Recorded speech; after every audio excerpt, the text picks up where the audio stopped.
a microphone. Two parents and a microphone. Welcome to Two Parents. And a microphone. We're the two parents. And we have a microphone. That's pretty much our qualifications. That's it right there. I'm Shante. And I'm Chris. And we're your host for this podcast. That is right. Shante, why don't you tell the folks at home what we're talking about today? Okay, I'm going to tell you, but this one is going to be one of those hot topics. Oh. Little touchy for some families, little touchy for some adults. Mm-hmm. But the topic today is sex. Yeah. So how do you feel about going into this one? Woo-wee. I can feel the cringe. Feel the cringe right now. It is a sarcastically fun but necessary topic for Absolutely. parents. Yeah, I do think that's true. Like, most of the time we cringe around that. But Oh, yeah. For a lot of different reasons. Yeah, I don't think it has to be that way. Like, it's not been something in our family that has been cringeworthy. Yeah. In fact, like, we have tackled it head on, so to speak. Yeah. And Rustled it to the ground. there were times in our earlier parenting journey that some of our friends looked at us like we were crazy. You're crazy, man. You're crazy. I like you, but you're crazy. Oh, yeah. Even voiced the fact that we were probably pretty crazy in the way we handled the topic. But Because there's a lot of different fears out there.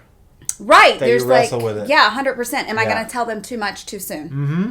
Right? Or Am I going to taint their innocent little minds? exactly. There are a lot of those, and we've come up against a lot of that. But one thing we knew, to be quite honest, because of our own history of sexual brokenness Right. and knowing Yep. like kind of what that can do to your life, is we jumped in Yeah. and said, hey, we're going to stand in this gap and we're going to Yeah. fight this down for our children. And No matter how uncomfortable we might feel in the moment. exactly. And the crazy thing is, the more we talked about it, the more comfortable it became Yeah. in our family. And I remember years ago we were hosting a parent forum, and Oh, the yeah, topic that's right. was let's talk about sex, because this has been kind of on our heart for a long time, like sexual education for our children, Yep. the battle of pornography, what they're finding online, what they're finding at school, what their peers are telling them. Such a big thing these days. And absolutely. And I had a therapist tell me, he said, I grew up in the UK, so over in England. He said, and it's so funny because in our American culture, especially in our Christian American culture, Right. we are always about telling our kids it's bad, it's bad, it's bad. And then all of a sudden you get married and now sex is good. He's like, Right. I don't know Especially how if anybody... you grew up in the church. If you grew up in the church. He said, I don't know how anybody makes that jump from sex is bad, into this magical day, it is all of a sudden good. Exactly. And so that's not like the way we went with our children. No. We didn't try to scare them. We didn't try to, tank them. God's not going to be mad at you, all of these things. Right. But we told them, hey, sex is good, but there's a way that we use it. Just like a lot of things. I mean, we have knives can be good, but if you use them to harm, Right. then they can be harmful. all And it's how you about use it, how yeah. we use it. And so that's the conversation that we had with our children. But I think it started even earlier than that by not beating around the bush about like their body parts. We gave it like Right. appropriate names. Yeah. We didn't let them use the slang names for body parts.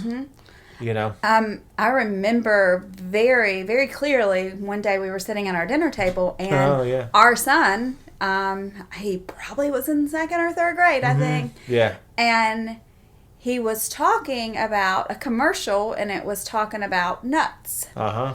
And so he Should we bleep that word out? continued. No, we No, shouldn't. just We're keep going to leaving stay it? there. All right. Because he continued It's gonna be a to strong just G. going over it again and again and again, and he was just saying nuts, and giggling. And I Typical just small boy humor. exactly. So I just looked at him and I said, "What's funny about nuts?" And he kind of got silent, and he got a little bit embarrassed, and he goes, "Mom, you know?" And I was like, I have no idea what's funny about nuts. Like I eat walnuts every day on my salads. Like, Right. let's have this conversation. Right. And he goes, like, Mom, it's like your private part. And I'm like, no, it's not. I was like, you know the appropriate word. And so we stopped dinner. Yeah, I remember that. Yeah. And said, I need you to, if you're going to talk about your body part, I need you to address it properly. Mm-hmm. And he looked at me like I was crazy. Friends that I told about this later were like, you're insane. But it was okay because he looked at me and he said, they're testicles. Right.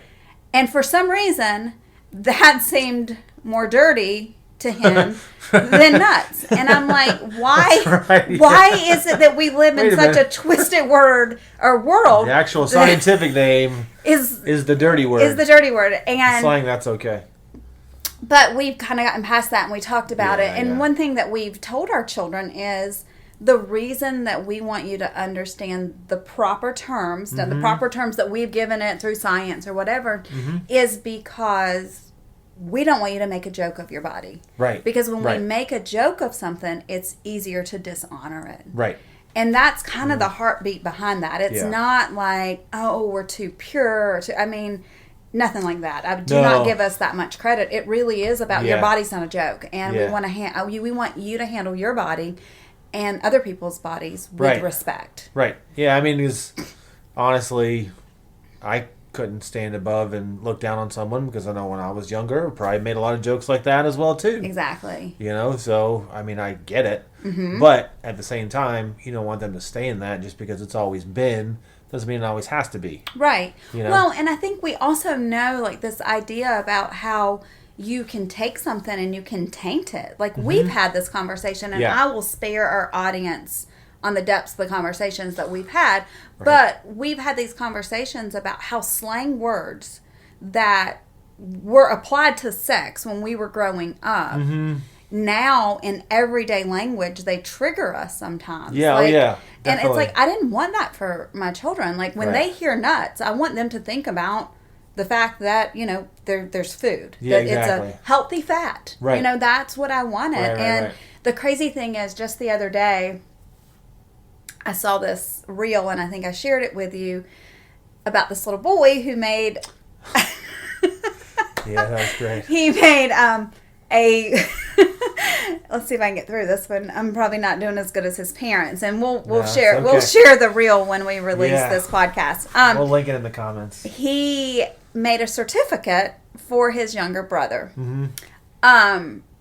He spelled it like it sounded, and so it was Sir, SR, TIF, TIF, a cut.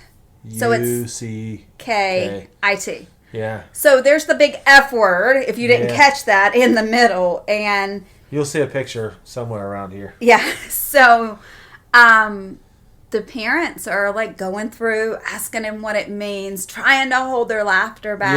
Yeah. And he's just dancing around so happy. Like, I made a certificate because my little brother like, this is great. Got in the pool. And the father says something. I don't know if he says it in the reel or if it's linked in his comments. But he said something that was so powerful. He said, to the pure, everything is pure. Right. And that's so kind of like the mindset. That was kind of our view of sex. Yeah. Like, it hadn't been tainted for them yet, so let's not taint it. Correct. Right? And let's protect them from allowing the world to taint it. And that's why we always exercised this idea of we want to be the first ones to them with truth. Yeah. Because that was another thing, too, is especially in our culture today, we realize, like, if we're not talking to them about it, someone's going to talk to them about it. Exactly. We want to make sure that we're the ones that kind of frame that conversation, frame the view, all that stuff. So right. And, I'm going to reiterate, like, we haven't come at this with, like, the strong-handed view of sex is bad, refrain from it. Right. We've really come with this view of sex is a good, beautiful thing, and you like want to protect it because... in the proper framework, it is something that's amazing. Yeah, because like when it's misused, it can be something that's very devastating. Right. And it can ruin what should be a beautiful experience. Exactly. And I think that's even outside of, we say a lot like, our life is guided by our faith. Right. And not saying that our listeners have to share that with us, but I think even outside of faith, that is something that is true. We follow a lot of websites that kind of fight this fight of pornography, and one that we love is Fight the New Drug. Yep. They're not religious. They're a nonprofit that just basically puts out based. They put out the facts based on science. Yeah. And I think that is beautiful, and that's what we wanted to give our kids. It Right. wasn't just because you're not supposed to have sex until you're married kind of thing. We've just said, hey, this is this experience, and at the proper time, that's going to be between you and your partner. Right. But what we really want for you is to share this gift with someone where you're both discovering it. Yeah. We hope for the first time, because the thing is that when you allow somebody else to tell you what sex should be, what it should look like, put these fantasies in your mind, and you're trying to live up to something. Right. It's not personal. It's not a gift. No. You begin chasing somebody else's ideal. Right. That if you follow a lot of these websites or Fight the New Drug, also Moral Revolution is another one. We use filters on all of our stuff, so we use Covenant Eyes. And then Exodus Cry, and we've watched a bunch of different documentaries from them, heard a lot of the reports, and just realized that what looks like the ideal in pornography, or in the way maybe your kids' friends are talking about it, or this misconception they have, really is robbing people of the true joy of sex. Right. And it's keeping them from what they're really looking for in that. It's connection, intimacy, truly being known, being able to be vulnerable, and all those things kind of rob them, of that. Right, yeah. And we don't want that to happen to our kids. Right, which is why we try to be very, ahead of the curve in a sense. Yeah. And trying to go right at it to help frame them while their minds are still young, while they're still... their brains are still malleable and all that stuff. So that way, that is what the foundation is. Yeah. So that way, instead of there being a foundation built by something else, and we try to come talk to them about it, it's like trying to our words trying to penetrate through that foundation. Right, because the person who gets to them first is the one they usually hang on to as truth. And then instead of us building the foundation, all those other things having to really dig through to get through the foundation that was laid there. So. Yeah, 100%. And so, one of the things that we have always believed in is that they're old enough to ask, and then they're old enough to know the truth. Now, obviously, you're going to frame that in a way that they understand it for their age. Right, if it's, hey, where do babies come from? Then you might want to have a gentler reproductive conversation. Sure.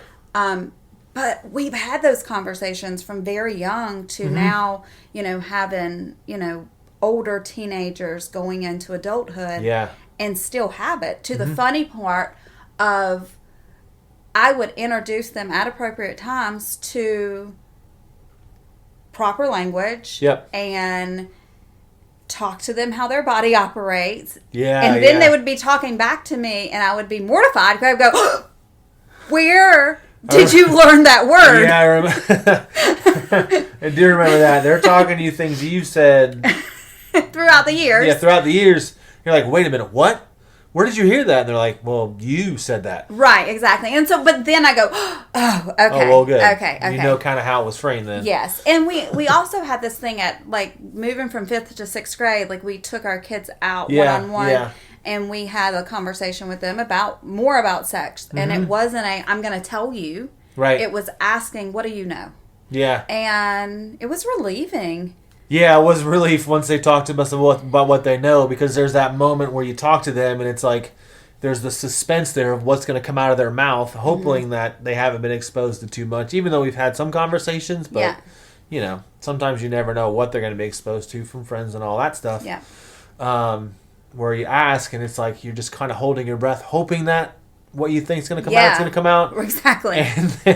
And then once they talk to you, you're like, Okay, great. We're okay then. It's like Right, you're moving yeah. past an obstacle. Well, and that kind of gave us a baseline of what to build upon too, because we talked like when we were introducing this topic about the fears of too much too soon or Yeah. not enough. Yeah. You know, and that really is the starting point of, okay, what do you know? Right. Because we don't want to dump our experience and our trauma and our brokenness onto our children. We want to keep that cycle going. Right. Yeah. And you also don't want to like step away and be like, I'm not going to tell them anything. Right. We've worked with youth and families for a long time now. A long time, yeah. And we really have experienced where some parents, and that I'm not here to judge, I'm not here to do anything like that, because I do believe as parents, we are kind of the gatekeepers for our family, and we have to do the things that we feel are best. Right.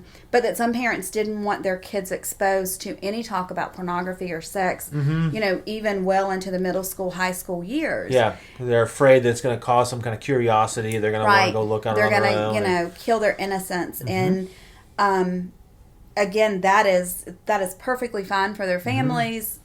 I am just of the mindset that an equipped child is better to the world than an innocent child. Right.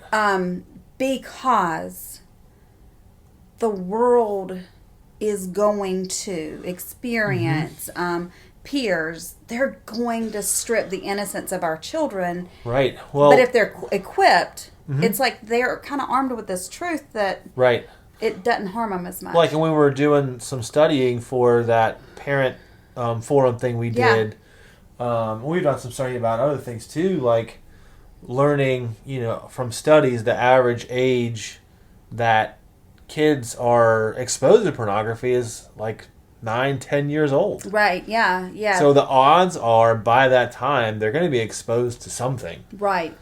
And so you might as well try and equip them as best you can so when that happens, or at least give them a safe place. Yeah. So I think that's one of the things we try to do too in talking and bringing it up is like, this is a good safe conversation. Whatever questions you have, whatever things, this is a good safe place to talk about it. Yeah. So when that stuff does kind of, you know, cross their paths, they know to come to you as opposed to, because maybe the conversation hasn't been had, hasn't been talked about, all of a sudden it feels like taboo. It feels like something that's, you know, hey, we don't talk about it, so it must be bad. Right. Then they want to hide it. They want to, you know, just the fact that they were exposed to it because they're young, they don't know any better. Right. They feel bad just because they've seen it because they automatically know this is probably something I shouldn't see. Right. And then they don't want to bring it to you. They want to keep it in the closet, and that's where a lot of, you know, addictions and things like that can start. Exactly. Yeah, it really does assault their senses in a lot of ways because the mind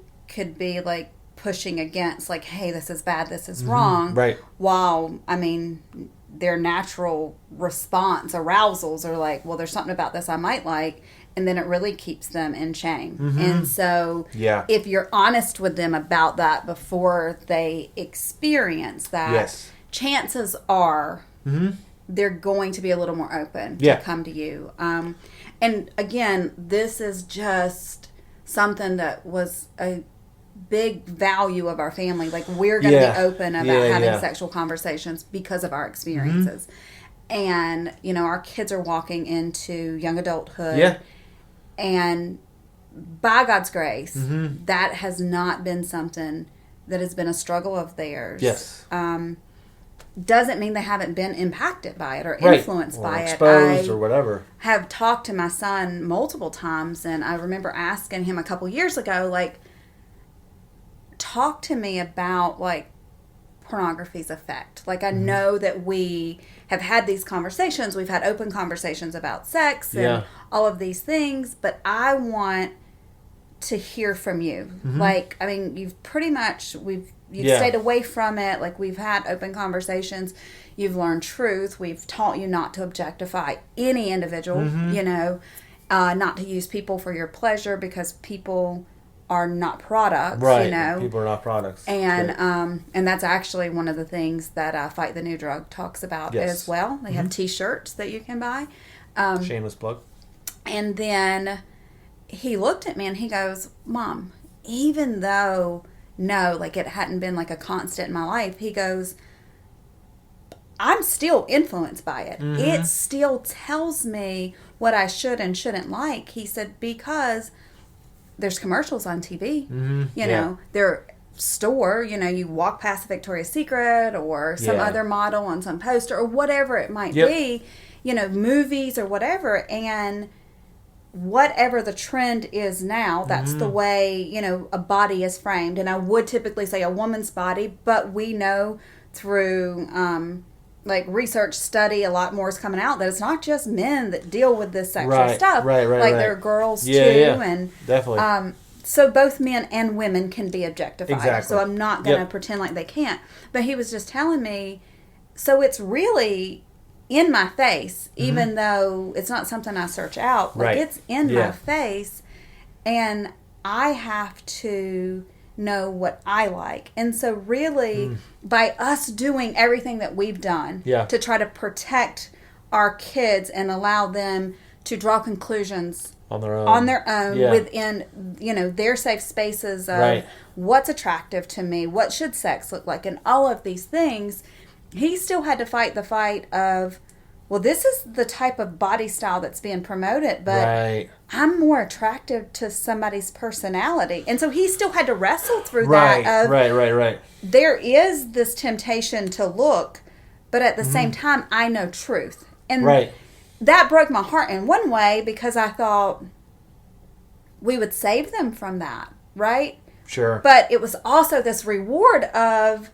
okay, at least he was equipped with truth to be able to fight against that and go, I know what is trying to be promoted to me, but I also know what is attractive to me. Yeah, and that's what I was going to say. That goes back to him being equipped to process through that. Yeah. If we would have just been worried about, you know, him just being innocent, who knows if he'd have had the tools to be able to process through that, and who knows how he would have been influenced one way or another in that, instead of being equipped of how to process through it and things like that. Yeah, and acknowledging like that he had seen the female form in a seductive way or whatever. That didn't just start like when he was 16 and I felt like, oh my gosh, I have to have this conversation. No. I mean, he was probably 8 or so when I remember walking by a store and just knowing like, well, there are women that are exposed over here. What is that doing to my child? And instead of stopping in the moment, which would have been super awkward for everyone, I just went back to that conversation, I think the evening or something. I said, hey buddy, I want to talk to you. I know when we were in the store today, I saw this catch your eye. Can you tell me what you were thinking? And that started a conversation. I think that was the first time we actually had the conversation about objectifying people. That, you know, when we have people posted up like this, like it's easy to turn them into objects and forget that they are people that were built for community and love and worth and things like that. And that was an ongoing conversation in our family. And I mean, something similar happened with our daughter. Yeah, I remember that. We were in the grocery store checkout line. It actually happened a couple times. One of the stars that she followed at the time and was kind of plastered on the front of a magazine without any clothes on, or very little clothes. And I remember her scanning the magazines, and I'm going, man, that particular person is an influence in her life because she's in some of the shows that she watches or whatever. And I just kind of watched her. Like how is she processing through that? How is she processing through this? And then I think the very next day we were at the supermarket, and at the checkout line, again, there's all the magazines, and there's these beautiful women, and I just watch her scan.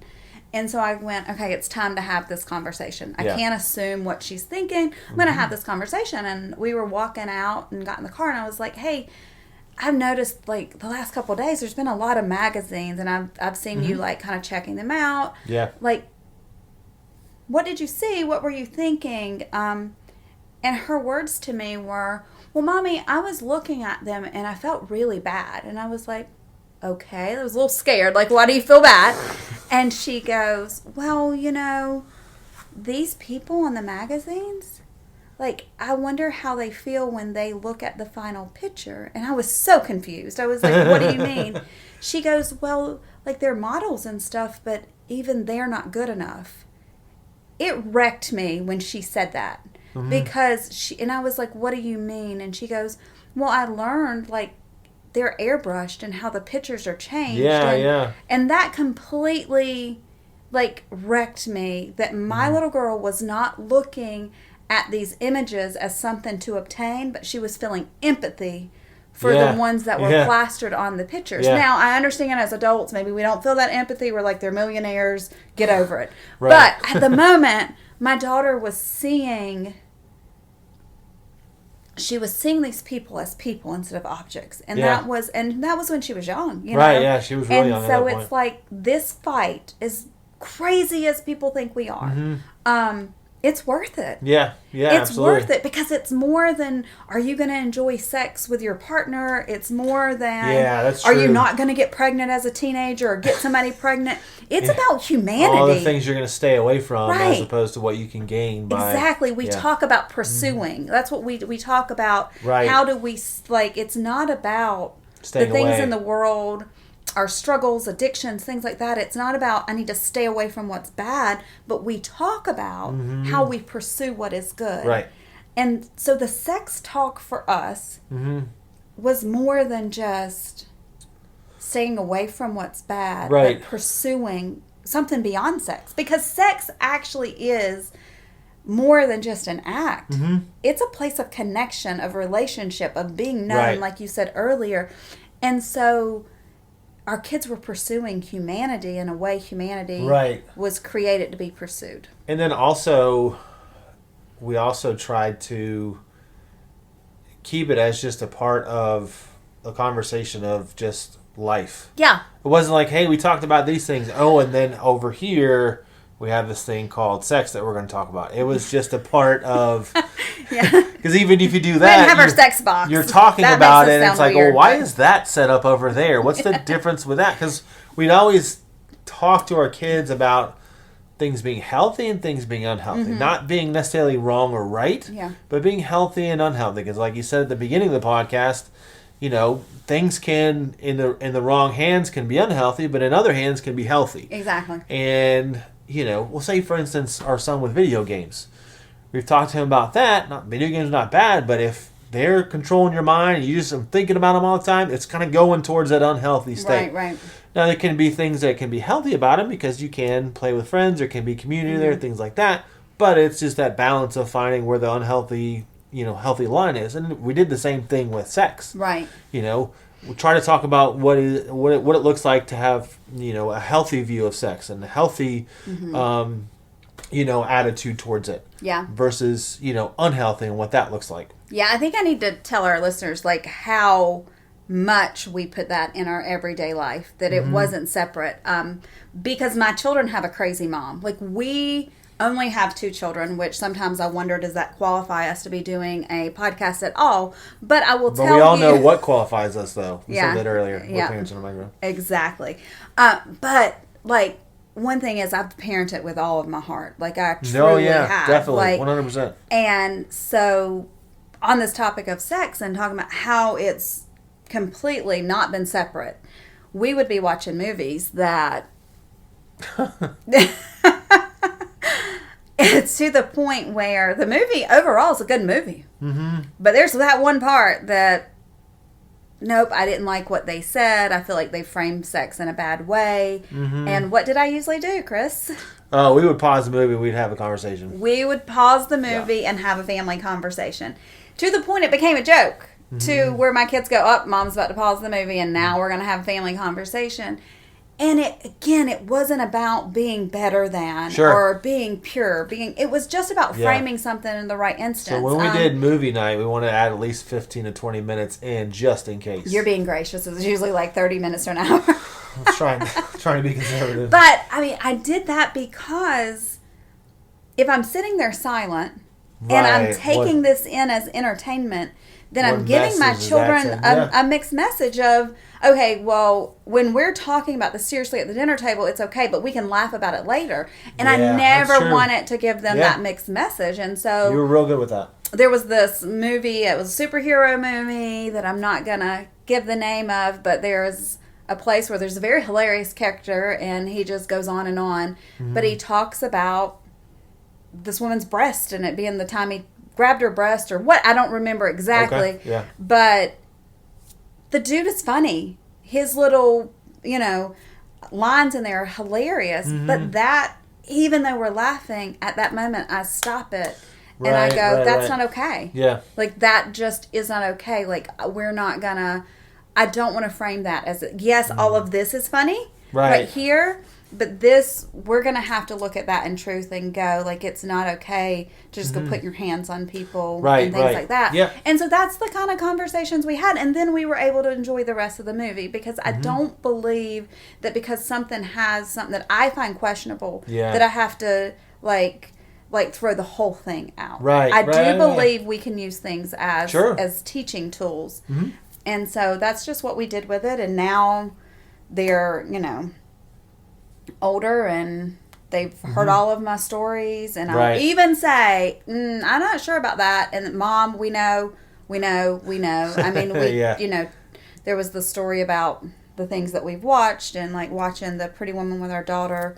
And how we even fast forwarded through that. So they pretty much know at this point. And I think it's equipped them. At least in that part of their lives. And it just took some uncomfortable steps to just step into it and say, because I know as, for me, like a lot of the things that we've talked about, fears I've had, you don't want to, expose them to anything or... you don't want them to start having questions prematurely or whatever. But I mean, I'd love to hear, what other kind of questions or fears, you guys might have. Right, yeah. So if you guys have comments, questions, feel free to share those with us. I mean, this is that one thing that Chris and I are super passionate about. I don't know that we've gotten 50% of parenting right, if I'm going to be honest. But I do feel like this is that one place that we've done okay in. Well, yeah. And it's turned out okay. Yeah. For our kids. I'm not going to say that it, is always going to be okay. I'm not going to say that, things haven't, had to be kind of turned back a little bit or addressed. Had but to go back and stuff like that. It has been okay. And also through working with youth, like we've experienced families that are going through some trials, like they have their kids that have been exposed to pornography. Some of them have actually addictions to pornography, and we've talked with families through that. We actually created a study for parents called Parenting Porn, What Now? We have that available for download. And I'll show you or tell you how to do all that. But it really is a 6-week study that helps you as a parent walk through this process of working through the grief, working through the unbelief, kind of getting your mind around it, reframing this, and be able to, even in the midst of something that may be broken or kind of feel out of control, taking steps back to have a healthy conversation with your child. Definitely. And so that really is for families that maybe they have a child that's struggling with addiction or has been exposed to something. And in that, we have these 8 best practices about how to talk with your kids about sex and pornography. And we will have that available for a free download. Have all the details linked to wherever you're watching or listening to this. And that resource can actually be used even if your parent or your children haven't had any exposure to pornography. It kind of is about some of the things we did about talking to them about sex early and often, using proper body parts, just breaking down these barriers. And so there's 8 best practices that worked for us. Along with that, I will add kind of this electronic policy that we've used along the years, just in all of our things that we put in practice. Wasn't about, we don't trust you and you're in trouble. It was always about, hey, we want to maintain integrity. And we let our kids into that. It wasn't like, hey, we're spying on you. It was, integrity is a big deal. And we want, because one, we want to help protect you, but we also want to build this value of integrity in your life to the point where both of our children now moving into adulthood said, hey, we will keep these accountability filters on our devices Yeah. and share them as adults, as a family, and not that we're over their accounts, but they'll get our reports, we'll get their reports, Sure. and again, that's a win. That is a win for us. Yeah, we yeah, haven't done definitely. it all right. We've got a lot of things wrong. Failed a but whole bunch of times. For this, I feel like it's a win, and we would love to have these conversations with you guys. Yeah, and definitely. just listen, where are Yep. you? Like, maybe there's something that we've done that you're like, I don't agree with that, and let's talk through it. And we'll be happy to do that Sure. because we can always learn something new. Mm-hmm. But resources, if you are in the season where it's a struggle, your kid is dealing with some kind of pornography or sexual addiction or has been exposed and now you're not sure what to Right. do, We we got a have great a resource for you. resource called Parenting Porn. Yep. What Now? It's a 6-week study Yeah. where you are kind of going through it, and it's really helping just build some resources around you as a parent. Yeah, definitely. And then for anybody, if you want a free resource, it's the 8 best practices that we found to talk about sex and pornography with your kids. Yeah. And we'll throw in some Great of resource. our kind of electronic policies over Yeah. the years. Absolutely. Well, yeah, get in the comments. We'd love to hear some feedback, some fears you might have, things that you've tried, things like that. We'd love to keep this conversation going in our community. Absolutely. And that's our sex talk, but chances are we're going to have this conversation more throughout More than our likely. time. Yeah. But let us know if you Yeah. have any questions or comments. Yeah, not too cringy, but roll the theme music. 2 parents and a microphone.